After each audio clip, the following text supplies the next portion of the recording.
Oras na nga para isabak sa ultimate off-road test itong Hilux GRS na sasakyan ni Kuya Bener. Natatawa ko kasi sobrang linis eh. Medyo ilang ako sa tanong eh. Kaya tara mga kamanibela sa ating Manibela Test Lab.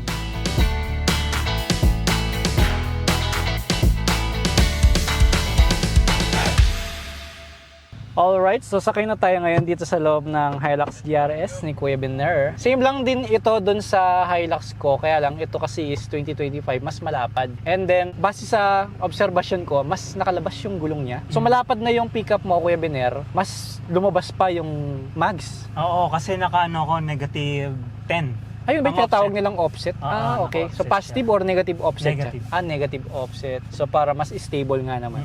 Kasi malapad na. So bakit di mo pa pagbigyan yung sasakyan? Mas malapad pa lalo. Sinunod ko ng konti. Konting-konti Oo. lang naman ang labas niya. Kaya pala naglagay Sakto. ka rin ng mud flaps. Oo, kasi para yung putik ba, magka hindi ka naman Pag hindi, nag-off-road. puno yung gilid natin. Oo. Alright, so base sa driving experience naman, ngayong mabagal tayo, feel ko parang ang lambot ng suspension nga niya sa likod. Kesa sa stock, no? Oo. Tapos sa puwersa naman, comparison dun sa all stock talaga na maliit yung gulong, gano'n, hindi ganito kalaki. Parang yung arangkada medyo na-delay ng konti kasi may konting bigat na tayo sa sasakyan. But still, magaan pa rin. For me yung steering. Kasi pwedeng gumamit ng iba or car, yung iba na mas magaan. Dito pag sampan nila, magugulat sila eh. Na medyo may load yung pag-ikot mo. Pero para sa akin, malambot pa rin siya. Ngayong nagpalit ka ng malaking gulong. Mas okay pa rin. Okay pa rin naman siya. Hindi siya yung parang ang bigat niyan kasi ang laki ng gulong. Pero sa size ng gulong niya ngayon, Kuya Bener, may plan ka pang maglaki ng gulong or okay Hindi na? na, okay na. to. No? Sandali, saan mo nga ba nasubukan ito ngayong na-setup mo siya? Unang-una, sa mga overlanding, simple Oo. lang na may trail din naman pero hindi masyado. Tapos yung ang huling ride namin yung sa Isabela. Oo. Sa- Ano yan? Saang lugar yan? Isabela, Makunakon. Makunakon. Alam mo yun, mahirap puntahan yun eh. Talagang ang trails doon. Tapos mga ilog, madami. Oo. Kaya subok ko siya doon. River crossing, putik lahat andun eh. Hmm. Bato, para mga graba na maliliit, halo-halo na, nandun lahat. Sandali, nag-river crossing ka na pala. So, dapat silyado lahat ng pangilalim, pati yung sa may engine. Anong ginawa mong diskarte para hindi mapasukan ng tubig yung pangilalim mo? Ayun, yung pangunahin nga, yung snorkel na yan, mahalaga yan. Oo, yan sa Tapos engine. yung kanyang yung differential breather, meron din siya. Para saan yung differential breather na Kasi yan? pag lumulubog, yung pang ilalim natin, napapasukan ng yun eh, Tubig. ng tubig. Yung parang na-prevent niya yun. Sa bagay, yung differential natin, meron niyang gear oil eh. Ang alam ko nga, pagka ganong nag-river cross ka, lalo na marami, yung pinapalitan nila yung gear oil, parang ganon. So para ma-prevent natin yung kada river crossing palit, mag-breather ka na Oo, nga lang mas na ganun. nakakatulong yun. Kaya napaka-importante ng mga reviews din, no, Kuya Bener. Like ikaw, sigurado, meron ka munang pinanood and na-inspire ka Oo. from Nanonood talaga ako, tsaka yun nga, nangihiram, Oo. mga testing. sa testing, nabubudol na. Hanggang ngayon, nakabili na. Alright, nandito tayo ngayon sa pababang part ng KDR. At kanina nasubukan natin pero light lang. Ito, mas malupit ang pagsubok natin dito. Mas matarik. Kung makikita nyo mga kamanibela, sobrang lalim po niyan. So ngayon, masusubukan natin yung hill descent. Ito na yon. So ano ba yung first na gagawin ulit, Kuya Bener? Yan, pwedeng mag-manual ka na. Okay, manual. Oo. Then Yan, first gear. First gear mo. Tapos pwede mo nang i-press yung Pipindutin natin yung DAC. Alright, ayun Ayun.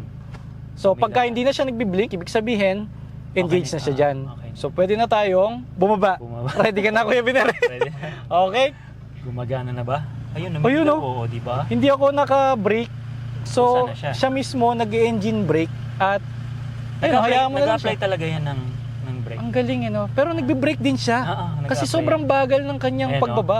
Pag mas tumitindi, mas skinny binibrake. Ang galing. Then, paano siya mawawala niyan? Kapag, Yung nagbi-blink. ayun. So, automatic rin siyang nag-move. Ang galing din, no? Meron din siyang automatic, parang cruise control din siya na mabagal, no? Naka-crawl. Okay, so naka 4x4 ba tayo? 4x4 4 tayo. Alright, so paakyat na yan. naman, walang problema kahit huminto nga tayo, di ba? Na-try natin kanina, Kuya Bener, di ba? Okay, malakas naman yung pag-akyat niya. Hindi mukhang hirap dahil puno nga tayo ngayon, no? Ang isa lang nakikita kong problema kapag ganito kataas ang pickup is yung wala kang masyadong makita sa harapan mo. So kailangan lang ng camera no? Alright. Taas kasi.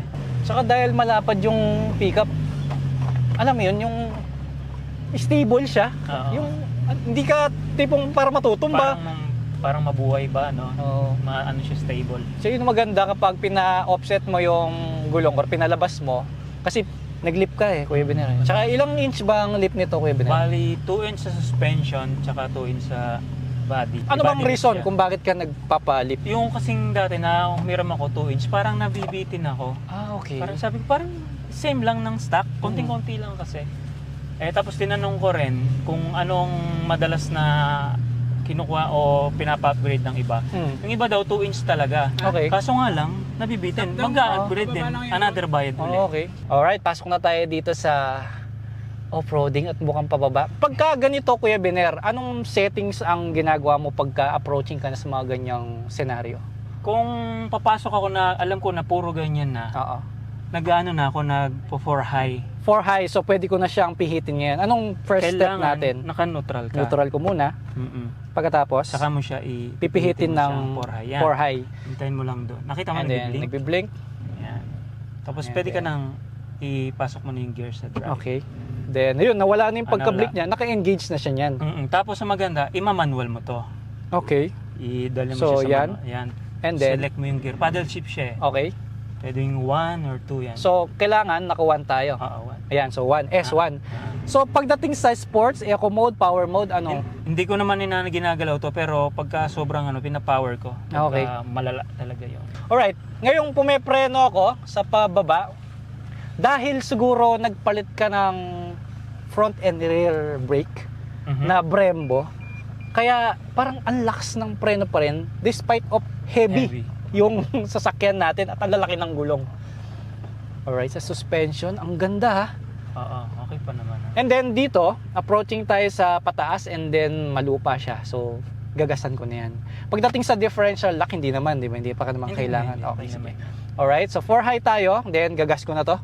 Tignan natin yung power at yung kapit ng gulong. By the way, yung PSI nga pala ng gulong mo, nandito na tayo sa off-roading. Meron ka bang may advice sa mga kaminibelan natin na once na napasok kayo sa ganitong senaryo? Mas maganda pagka sa off-roading talagang pumasok ka na, talagang nagbabawas. Oh, so sa ganitong size ng gulong, Kuya Biner, ilang PSI? Sa akin para sa akin lang, pagka yung nagba-base ako dun sa mags ko Oh.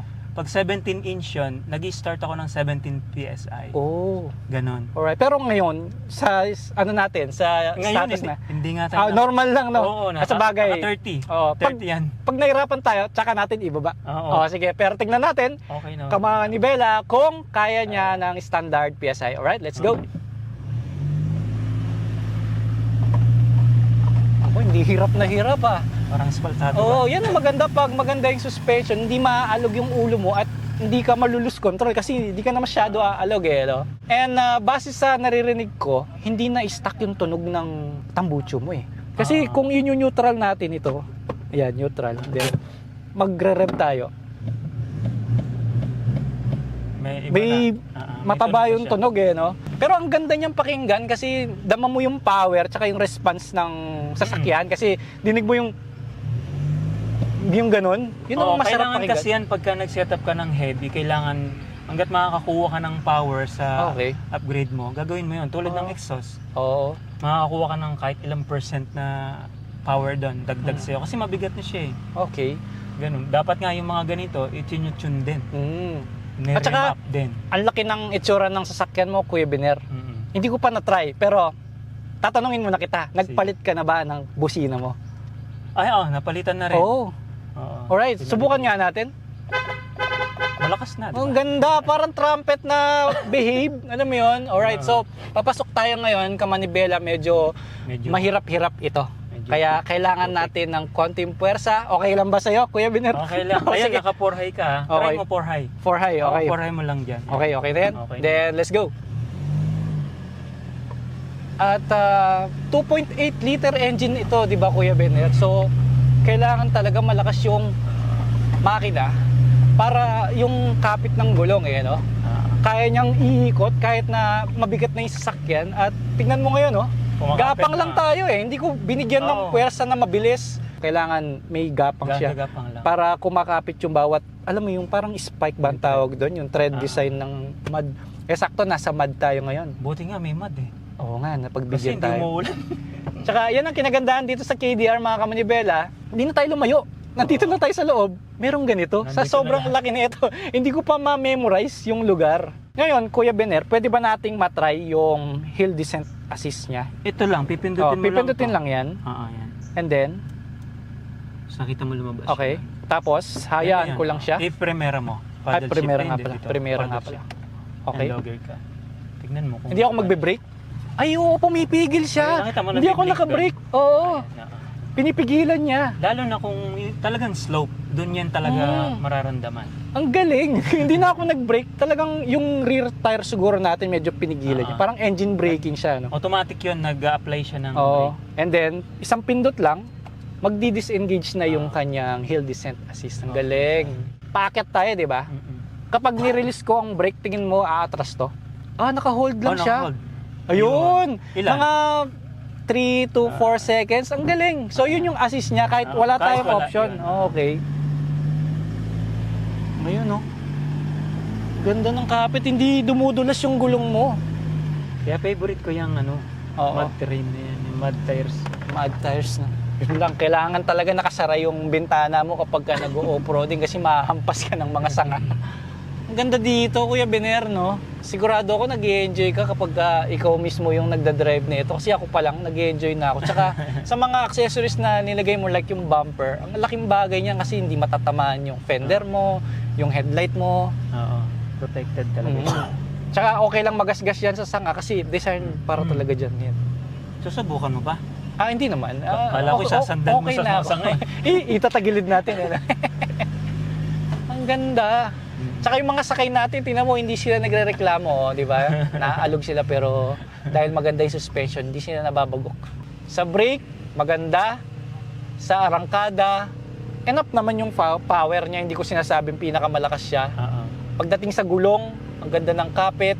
And hindi pa tayo nag-PSI down, di ba? Hindi pa tayo nagbabawas. Deplete. So, ngayon, pang highway pa yung setup natin pero Tsaka okay naman. naka 4 high ka lang. Oo. Oo. Tuwing kailan ba ginagamit yung 4-low, Kuya Bener? Pag sobrang tindi na ng ng mud, tapos Okay. yung mga incline talaga, Oo. ganun, sa rock. So kung 4-low siya, ibig sabihin pang low speed lang siya na... Bagal talaga no. Ah. Pati sa palusong, sobrang bagal talaga. Yan yung tipong hayaan mo na lang siya na kusang gumagapang paakit. Oo nga. Ganun siya. Ang ganda dito, Kuya Bener. Yun lang ang kinagandaan sa mga 4x4 na naka-aircon ka, pero nandito ka sa kagubatan, hindi ka pinagpapawisan unless kung mababalahaw yung... Huwag naman sana. Oo. Kaya dapat may spatter ka rin kapag sobrang hirap nito. Ang ganda ng experience natin dito. Kung kasama mo yung family mo, Kuya Bener, ilan naman yung pwedeng matulog Doon dun sa taas, dalawang malaki adult na talaga malaki. Pero pagka siguro pag singkatawan mo, kahit 3 kayo pwede. Eh, mga 3 ako, no? Pwede. Pero pagdating sa weight, Kuya Bener, may limit ba yung RTT dun sa likod? Wala naman siyang basa. Yun nga ang tulad ng sinabi ko kanina, kung doon siya nakalagay sa likod, Oo nga huwag dito. pala, oo nga, no? Oo. Kasi yung RTT may timbang na rin mismo yun eh. Oo, Tapos sasampa ka pa. And then may mga gamit ka pa, syempre itatago mo sa taas. Yun palang RTT ko, ano yan? Kumbaga kahit ulanan, okay lang siya. Oo. Waterproof siya sa loob. Ngayon dito sa mga setup mo sa sasakyan mo, Kuya Bener, gaano tinagal bago matapos or ma-achieve yung ganitong itsura? Lalo na meron ka pa palang ilaw dito sa hood eh, no? So gaano katagal yung pagsisetup mo dito? Depende kasi kung una-una siyempre sa budget mo. Kung Oo. pagka naman talagang kumpleto na yung budget mo, siguro wala man siyang 1 linggo matatapos yan. Ang bilis lang pala, no? Basta problema lang naman kasi pagka wala ka pang budget, unti-unti yan eh. Pero pag meron na, na-compute mo na lahat, kunin mo, tapos na yun. Minsan 4 days, Oo. 5 days, tapos na yan eh. Alright, Kuya Bener, ang dami kong natutunan at salamat sa pa-experience mo dito sa Hilux mo. So sa mga kamanibela naman natin na nanonood ngayon, ano naman yung mabibigay mong advice sa kanila bago nila gawin ganito or bago nila gayahin yung setup mo? Siyempre, ang mabibigay ko lang na advice, mas maganda yung matry muna nila ng stock. Kung alam ba, ito ang napili nila. Siyempre, bago nila piliin tong tulad to, Hilux, for sure nag-test ride na yan eh.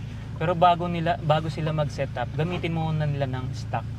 Okay. Diba, sa ganito, sa trails, overlanding, kasi doon mo makikita na ito, kailangan ko pala to. Sa bagay. Oo, hindi yung lagay kagad. Doon mo na malalaman unti-unti kung ano yung kailangan mo. Actually, kaya naman yung stock. Lalo na kung pinalitan mo lang yung gulong niya, okay na yun eh. Pero siyempre, unti-unti, parang hinahanap mo to, ito kailangan ko. Ganyan, tulad niyang winch na yan. Dati hindi ko naman yan iniisip eh. Pero nung mapunta kami ng Isabela, sabi ko, Kailangan or pala talaga. lalo na mag-isa ka lang. Oo. Paano yun? Pag mag-isa Kailangan self-recovery ka. Oo. Wala kang maasahan sa liblib na lugar. Ganun. Yun lang ang ma-advise ko. Sa branding naman, ano naman eh, madami naman na, ano na yun, personal na yun na kung anong mapili mo. Siyempre, una, sa budget, ganun. Marami naman maraming choices. Meron din sa ibang brand, mga ganyan din. Pwede silang mamili. Pero ako, Kuya Bener, sa brand ngayong nasubukan natin, okay na okay ako. Okay siya. Oo. Goods na. Oo. Kailan mo ba ibebenta to? Uy! Teka, mamaya. Pag-isipan natin yan.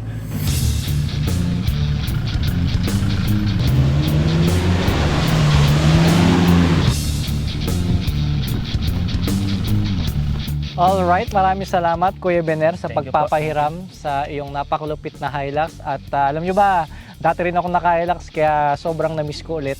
Gusto ko ulit magkaroon. Pero abangan natin yung bagong lalabas na Hilux. Sana makapag-review tayo dito sa ating Manibela Test Lab. Sa inyo mga ka-Manibela, pasado ba sa inyo itong Toyota Hilux GR Sport? Comment down below at i-comment nyo na rin kung meron kayong gustong ipasabak sa Manibela Test Lab. Para sa iba pang malupit na vehicle reviews at action-packed road tests, i-follow mo lang ang official social media accounts ng Manibela TV at mag-subscribe sa Manibela TV YouTube channel.